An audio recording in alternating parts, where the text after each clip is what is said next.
Hi everybody, welcome to Deb's Way, and I'm Deb, and you're here for hashtag Tea Tuesday. And yes, I'm having, well, it's iced tea, but I brewed it. It's just Lipton's tea, and I put Trivia in it. I'm allowing myself one tea or one Pepsi free. It's Pepsi Zero. I keep calling it Pepsi free. Anyway, I'm allowing myself one tea of some sort, iced tea or hot cocoa or Pepsi Zero a day. Just one of those, okay? The rest of the time, it's going to be ice water or water. And I'm being pretty good at that too, so far. Anyway, I'm back in my, well, right now you see the sewing room, but pretty soon you're going to see the pantry room. I'm in the sub pantry.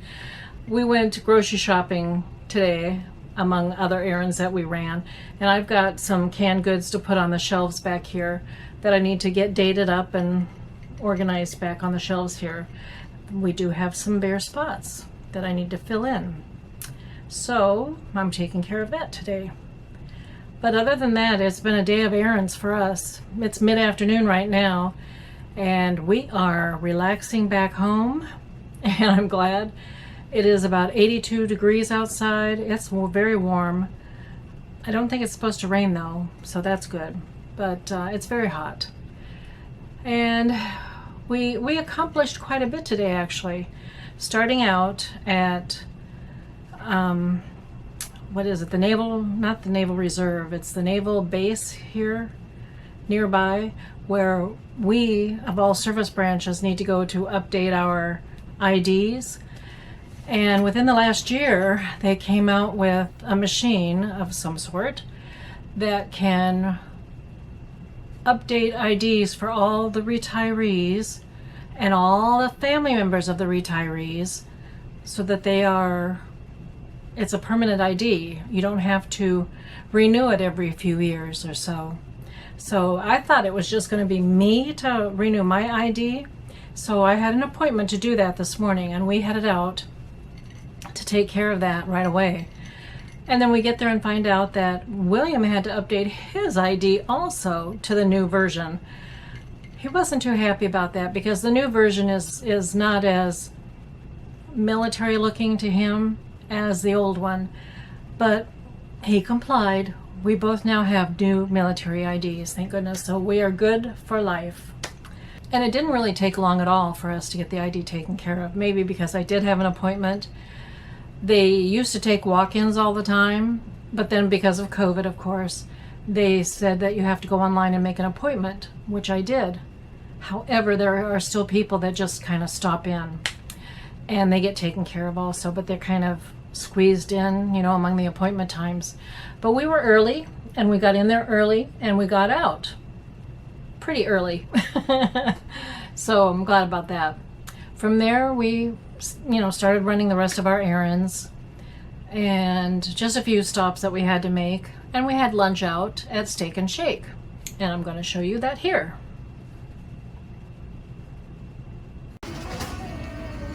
William is being treated to lunch today at a place we haven't been to for a couple of years because they were closed. They've reopened, but it's really different. Different setup. Steak and Shake.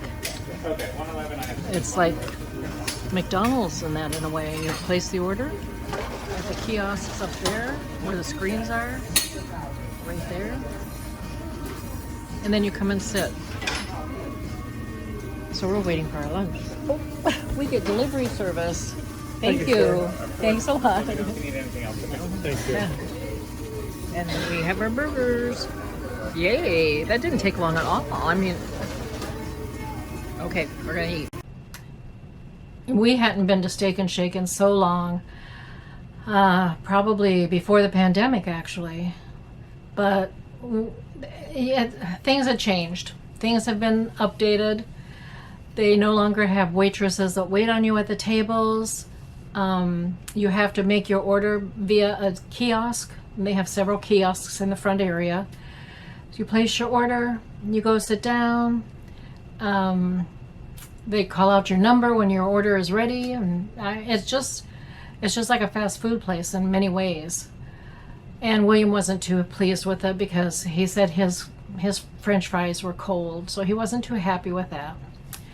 So it will probably be a while before we go there again. Just one of the changes that has taken place since the pandemic, you know, that's the way it is. And from there we went grocery shopping, and my gosh, I noticed many more empty areas on the shelves, not just bare shelves, but empty areas on the shelving area, in the shelving area. It wasn't just, you know, total bare shelves. It was like, you know, some fully stocked area and then boom, a blank area, totally empty.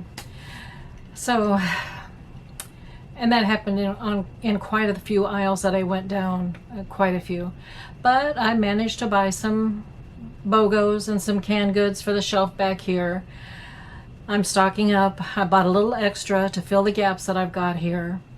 And we're doing pretty good. You just got to do the best that you can with what you've got. This weekend I finished the quilt top that I had started in class, last week. The class is over. We knew when we started the class that we weren't going to finish the quilt top, you know, during the class time. But that's okay. We knew that we were going to get a good start on it and we'd be able to finish up at home then. And that's what I did. I finished it up, just the quilt top, not the whole quilt. I put the borders on and got it ready to, I have to find a backing for it. I didn't buy the backing material yet, but I kind of have an idea what color I want to look for. And then I'll put it together and I'll quilt it on my machine and take care of the binding. So I will have another quilt down within the next week or so. But I'm going to show you the class quilt that I was working on right here.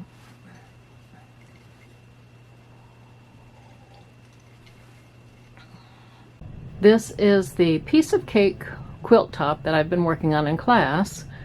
The quilt top, well, is partially finished. All of the blocks are put together. Now it's time to put the borders on. And I chose, this border is going to be my inner border to kind of frame the blocks. And this is going to be my outer border. Okay, so I've got two borders to put on. I've already cut my strips. And what I have is 12 2.5 inch strips by at least 42 inches, the width of the fabric.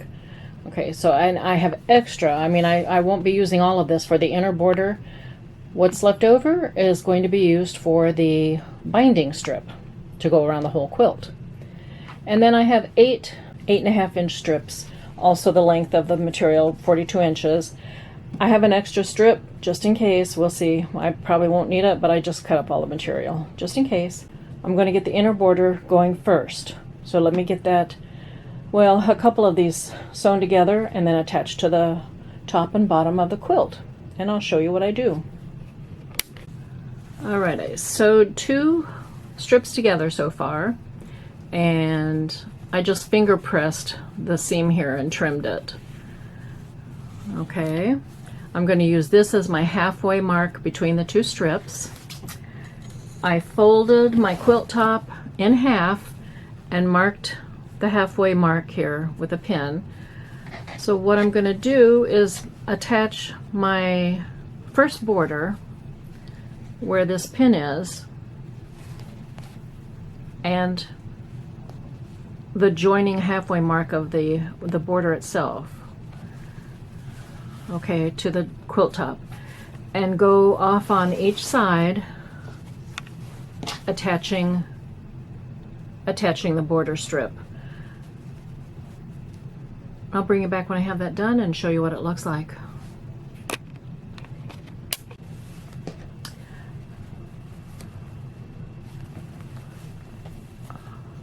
I have the inner border ready to be sewn on the top and bottom of the quilt top. I'm going to stitch 1/4 inch here on both top and bottom, and then I'll put the side borders on. Let me get this going.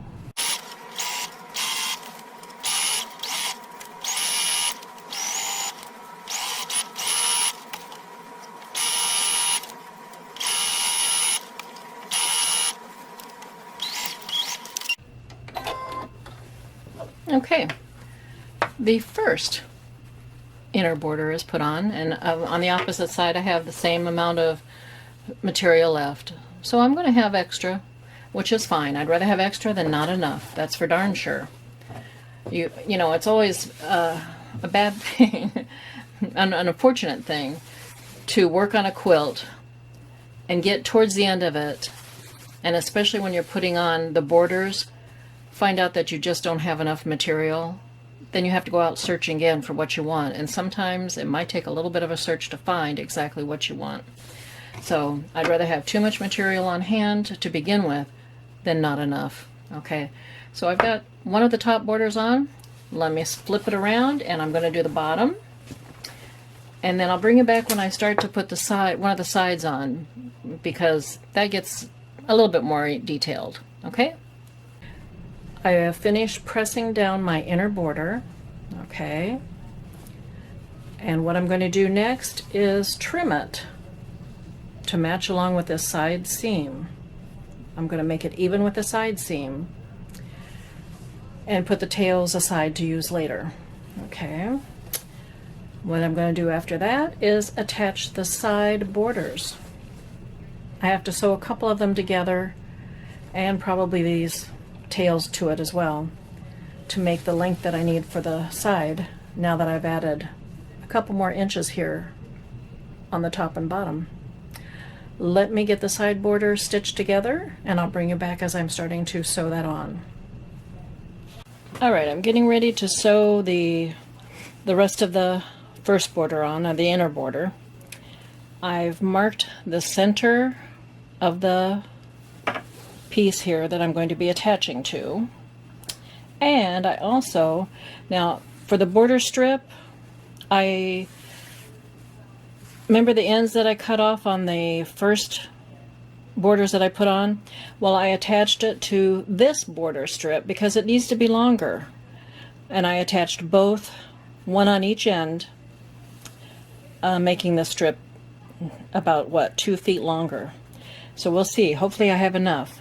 And I folded it in half, and this is my half mark here on the material. And I'm going to match my center points here on the top and the border, and get that pinned in place. And do the same thing as I did on the first border with the quilt top. I'm attaching this border strip. Oh good, it is long enough. I have maybe 10 inches left on this side. So I'm attaching the border strip along the sides, on both sides, and then I'm going to sew it on, and I'll bring it back when I'm getting ready to sew it, okay? Alright, I've got the inner border, one of the inner borders on the sides here, pinned in place. And I don't know if I mentioned this before, but where I pin mainly is around these side seams here, the seams. I want to make sure that they're all going in one direction, not split open. That'd be too bulky underneath the quilt top. So I make sure that they will be stitched flat. And these extra threads will be cut off here too. I always get extra threads, I tell you. But I'm ready to put the side seams on. I'm going to finish this one and go to the next one, and then press it up, and I'll bring it back and show you what it looks like with the inner border on before I put the outer border on it. I've got the first border all on. I think it looks pretty good.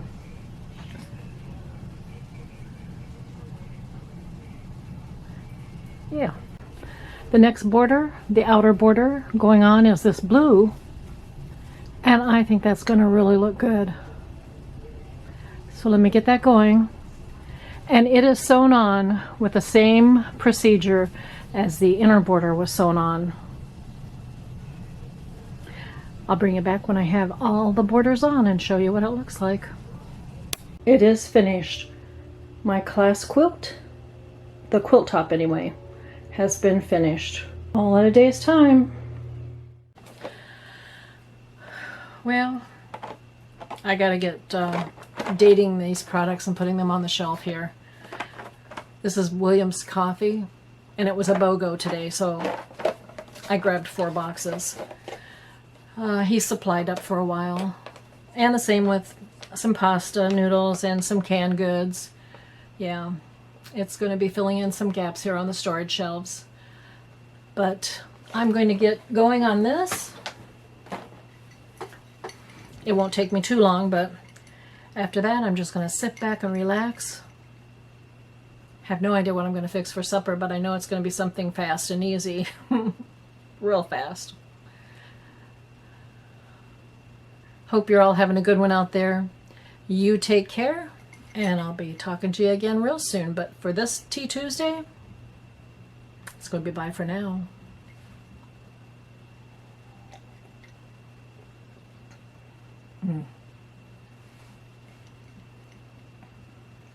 When you don't have something very often, like tea or a soda of some sort, you really do enjoy it when you have it.